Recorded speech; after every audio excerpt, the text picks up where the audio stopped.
You know what? Anything is possible. And for people who have heard things like myself that, you can't change, you can't do this, all those things that are going around with the stigma right now on everybody, it's a bunch of lies, right? If you keep a positive attitude, you can persevere through anything.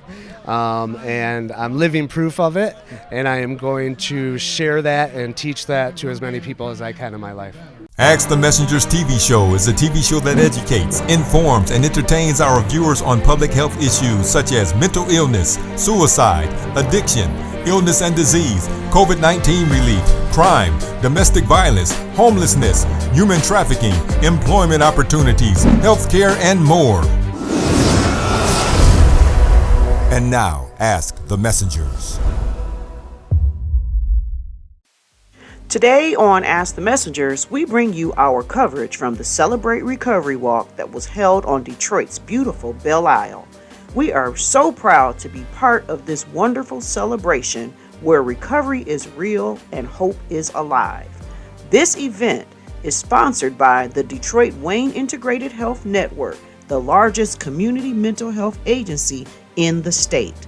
The DWIHN president and CEO, Mr. Erika, spoke at this event, as well as several people sharing their recovery journey.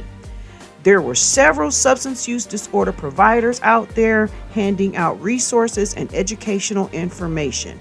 It truly was a great day. On this DWIHN Partner Series, you will hear from Lauren Stovall, a prevention specialist with NCADD of Greater Detroit, and Erika VanAlstine, a recovery coach with Changing Lives and Staying Sober class agency. Plus, some encouraging words from those who participated in the recovery celebration. Ask the Messengers begins now. Miss Lauren Stovall is here, and she is always here. Why are you always here, Lauren? Because we are celebrating recovery. So this is our 22nd year doing this annual event, Michigan Celebrate Recovery Walk and Rally. And so this is just an exciting time. What I think is so great about this is that this is an opportunity for the community to come out. So whether you are a person in recovery or not, this is for everyone, right? Because what we recognize is that recovery is for everyone. It is a community-wide issue that we all should gather ourselves around. And so that's what we're doing today. We're celebrating. It takes a village, and this is the village, and we are the village keepers, right? That's it. So thank you. Tell me, what is your involvement with this annual event? Yeah, what's so interesting is this is a small planning committee that puts this fairly large event on, and it's just a small team. So there's a small team doing a mighty work, and so I'm just one of the persons who are on the planning committee to help organize this, and I am a prevention specialist with NCADD, and so what I do is I'm out in the community bringing education and information about prevention and about substance use. Thank you so much for your service, and thank you so much. Listen, recovery is possible. It works if you work it. Take that first step. NCADD is right here to help you. Look them up. They're everywhere. Facebook, Instagram, Twitter. You find it. Google. Talk to Siri. NCADD Detroit. I promise you, you'll find them. And now, are real people sharing real stories. This is my first event ever, and I am blown away by how many people are here, and it's awesome. I was using amphetamines and alcohol, but I've been down just about every road you can think of. So the opiates, heroin, cocaine, I've been through everything. I've been sober off of narcotics for about 4 months in the ILPD program at Lighthouse. And I've been off of alcohol for three and a half years. I'm currently in Sacred Heart. I have plans to get out and get into a recovery center. It could be in a couple different. I'm not going back to my city. I'm from Flint. Shout out Flint Town, but West Side. But I'm not gonna go back there because it's just not good for me right now. So yeah, I'm definitely planning on getting into a recovery house and just moving forward, man. To our viewing audience and those people that are out there watching, and some of them are still dealing with active addiction and they're still going through it, what would you say to them as a word of encouragement?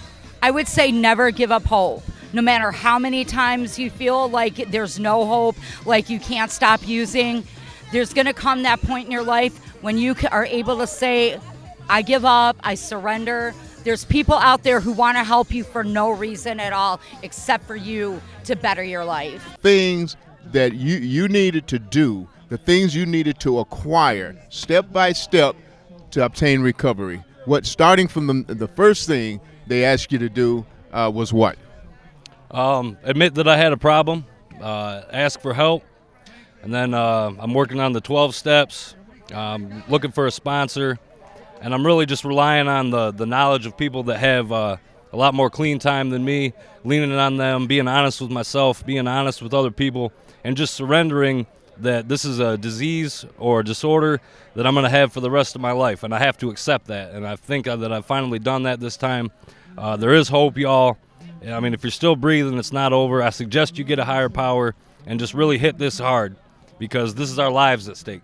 No, it's not always a 30-day program to recovery. It took me years and years to get so deep into addiction. It started off seeming so innocent, partying, high school, middle school, just having fun with friends. Eventually, it came down the road where I fell into a state of active addiction. QBH helps a lot of people. I also know that I'm going to need more inpatient treatment after this. We'll be right back with more of Ask the Messengers. Recovery from mental and substance use disorders is real. You can recover. It's possible. It happens every day. Never give up on yourself. Discover hope and help. I thought I was too far gone. I wasn't. Join the Voices for Recovery. The world is a beautiful place again. All right, Levi, what's your story? I was raised by wolves, you know what I'm saying? Started using cocaine at the age of 15 with my mom, 18 with my dad, and my daddy was a drug dealer, my mama was a stripper, escort, makeup, cosmetologist, and just grew up around wolves, really. How long did you use? Been using cocaine for 21 years. When did you get tired when you said, look, enough is enough, I'm done? I got 17 days sober. I've always been a binger, so I got clean time, but I got a lot of get high time. But I woke up, about 19 days ago in this tweak house, and I called my little son, and I said, I don't even know what my next move is. And that was it. I went to Sacred Heart. How long you been there, 17 days? Yeah. So how you feel? I feel good. How do it feel coming out here seeing all these people? I like this. I'm gonna be on that side, helping people like me one day. You already on this side. You clean. Yeah. So, is there anyone out there that you would like to make a direct demands to? Look in the camera and talk to that person. Just really my kids and anybody I've ever hurt during my struggle. Tell them. Yeah, I'm sorry. And I'm getting better for you and me. Hi, Heather. What was your drug of choice? Heroin and crack cocaine. And how long did you use? For about 10 years. When did you say, look, enough is enough, I'm done? What brought you to your knees to say, look, I'm through? When I lost custody of my daughter, legal rights to my daughter, I said, it's done. I need to be a mother now. So are you in treatment now? I am in treatment, Sacred Heart, in Richmond, Michigan, and it's going great. How long you been clean? I've been clean for 14 days. So, in the process of losing your daughter, how did this affect your relationship with the rest of your family? It affected it a great deal. I lost so many relationships, communication, all that. So I'm trying to regain that right now. Is she the only child? Yes, she is. Okay, so is there anyone out there that you would like to make a direct amends to? I would like to make direct amends to my mother. I love you. Thank you for everything you've done for me, and I'm sorry. Okay. Is there anything you would like to add? It's great being sober. How does it feel being out here amongst all these people in recovery? It's great. Just the energy is amazing. It gives me a sense of hope that you can still have fun while being sober. Hey Chase, what was your drug of choice? Mainly alcohol, but as I grew older into my teen years, I started experimenting with prescription pills, which led me on to cocaine and heroin usage, and it's been a few years now, and I'm trying to get myself on track. I'm 26. I've been pretty much in active addiction since I was 12, but I was on Adderall since I was 6 years old. The doctors kind of just threw me on it because I was a little over hyper and whatnot, and I couldn't handle that as I grew up. My mom had a lot of problems with addiction. She overdosed in front of me a few times as I was young. You'd think to most people that kind of give you a compulsion to kind of get your life together, but it was very traumatic, and she passed away after losing custody of us of overdose, and she broke her heart, you know. So yeah, I'm really just trying to get myself in check, break that chain in the family. My whole family's been pretty bad with alcohol and drug addiction for years now, and I kind of want to break the cycle and get myself together. I've got a lot I owe to my son. He deserves his father in his life. I deserve to live a happy and productive life. I'm tired of waking up in the hospital. I've been mainly off heroin. I've relapsed several times, and every time it's been an overdose. It's a poison out there now. It's just killing everybody, and I've got a lot of friends who have died, several family members. So what brought you to your knees? What made you say, look, enough is enough, I'm done? Well, I was going through a pretty tough relationship, and I destroyed every fiber of that relationship with my addictions and my manipulation, my alcoholism. It all affected everyone around me so much. I had to look in the mirror and see I was the only one left there for me. And I fell down. I had a spiritual awakening, and I felt my heart just breaking finally. The ice around it was shattering, and I just felt myself weak and in need of help. I had nothing left, nowhere to go, and I hope that everyone out there hears that message that, you know, there is help. There is. It's not. You don't have to fight this alone. It's a losing battle on your own. I can't do it by myself. I know there's a lot of people out there who have done it with help, and I appreciate guys like you who come out here and you know, ask the story, continue to help us move on, and this is great. This stuff, it really works. I have a long way to go in my recovery, but I know I can do this, and you know, I have every single desire to make this work for me. Is there anybody out there that you would like to make amends to? Absolutely. Look directly in that camera and talk to that person. I'd like to make amends to my family, particularly my dad, my stepmother. I know I've done so many things. I ran away from home. I kind of left you guys worried about me, worried sick, and I just want to come back being the best version of myself, making this work every day in continuous recovery. And my siblings, my son, I plan on being there for you, buddy. Both of them. I also just had a newborn born 2 weeks ago, and I plan on being in my children's life, my family's life. You know, I've got a long way to go, but I'm gonna make this work. I love you guys. Hi, Mark. What was your drug of choice? Crack cocaine. And how long did you use? About 19 years. When did you know enough was enough? When did you hit bottom and say, look, I'm done? When I lost everything. Lost my sons, lost my house, job, everything. Sold stuff, just, you know. Homeless, living in the bandos. So how long you been clean? About 4 weeks. How does it feel to be out here with in the recovery rally? Feels good. Feel like I'm a human being again. So is there anyone out there that you would like to make a direct amends to that maybe you didn't get a chance to? My sons. Look in the camera and talk to your sons. Well, I'm sorry Daddy wasn't there, but I will be. Daddy's getting better. Be a better father. Is there anything else that you would like to add? Well, thank y'all for having this. You know, it gives a chance to get us out of rehab, you know, get us out of the classroom and feel like normal human beings again. Hi, Jerry. What was your drug of choice? Beer. And how long did you use? About 2 years. What brought you to your knees? When did you say, look, enough is enough, I'm done? I was homeless and I didn't have nowhere to go, and I heard of a place called Shear, and I went there and they accepted me. So are you in treatment now? Yes, ma'am.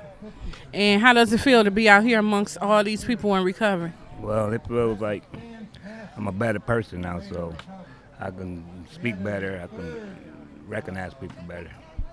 How did you know where to go get help? Well, I had a few friends that had been doing the same things I've done, and I asked them where they've been, and they told me that's at Sheriff. So I said, I'm going to try it out. Is there anyone out there that you would like to make amends to? Any of my friends that's hanging out, please join the program.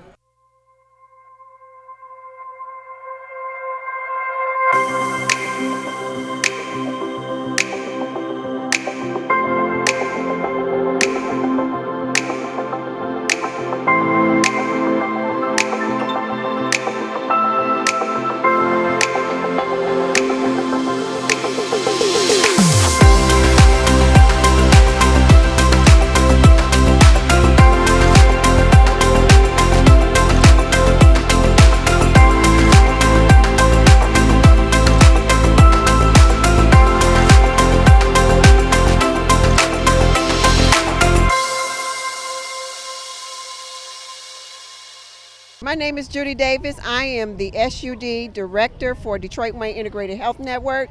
My job is to service all of Wayne County individuals who are suffering out here with a drug addiction. I get up every day because I know that our community is in great need of this service, and I want to see our people succeed. I want them to recover. I want them to know that there is hope out there. I don't want anybody to go in Wayne County without knowing that we are here to help.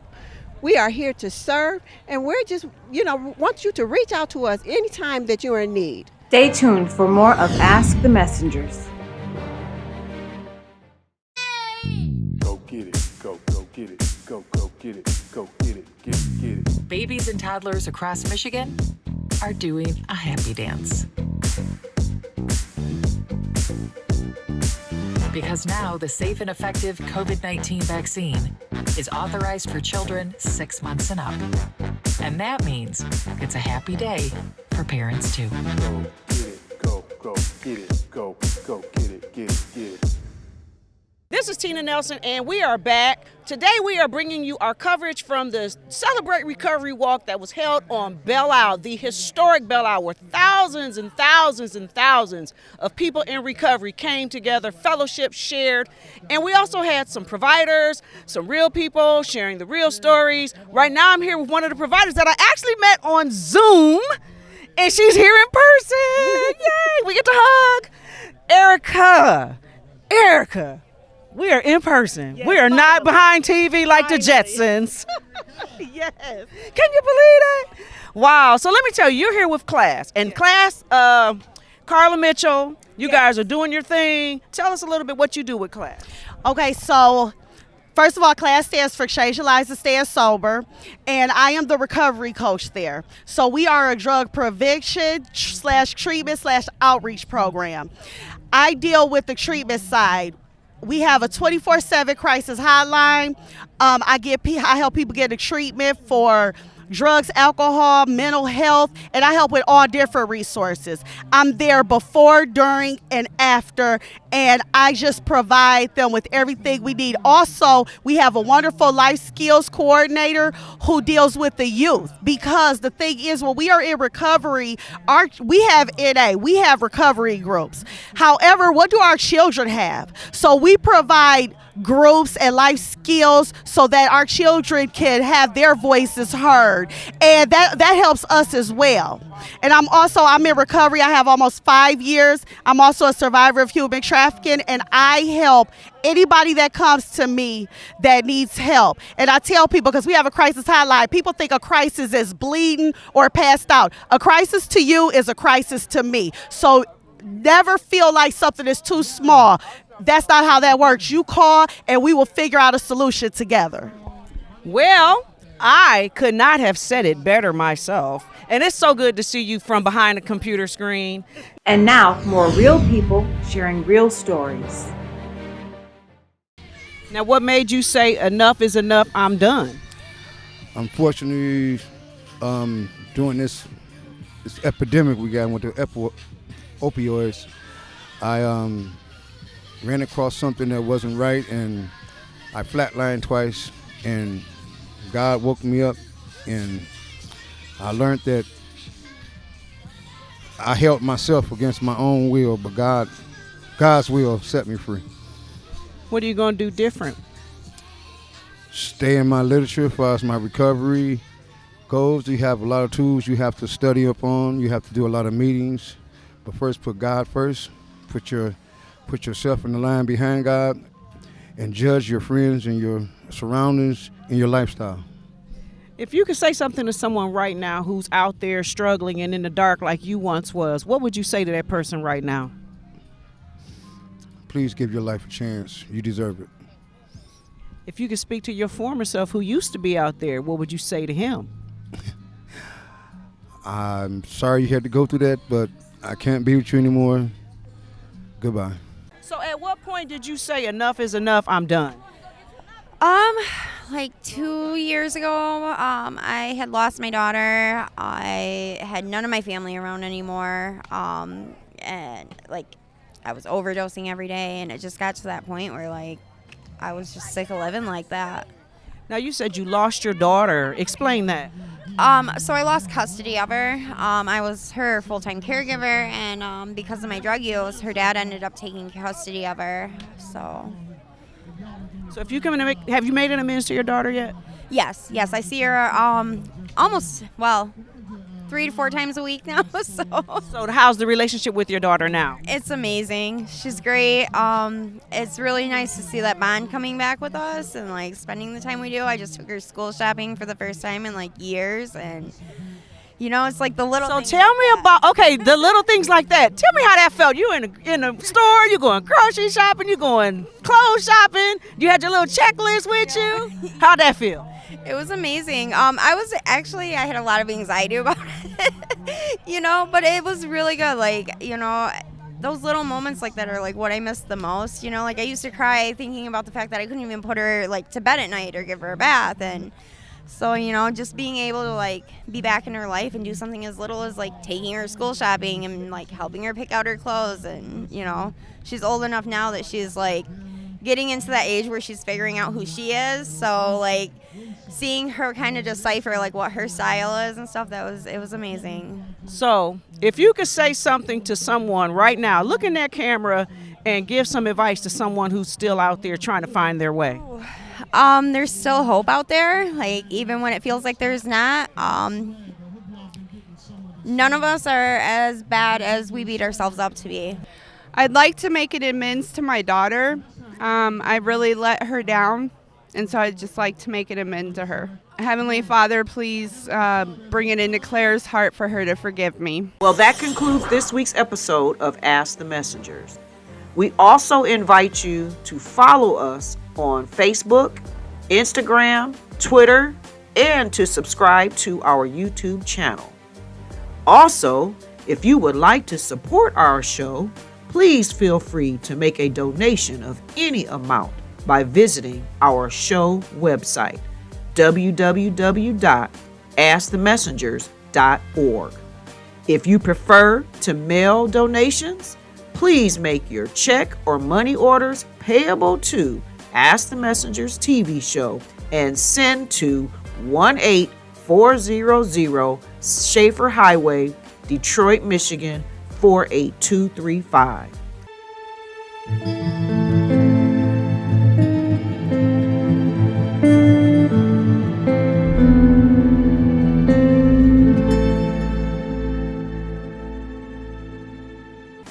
Ask the Messengers is a program that deals with things that help you.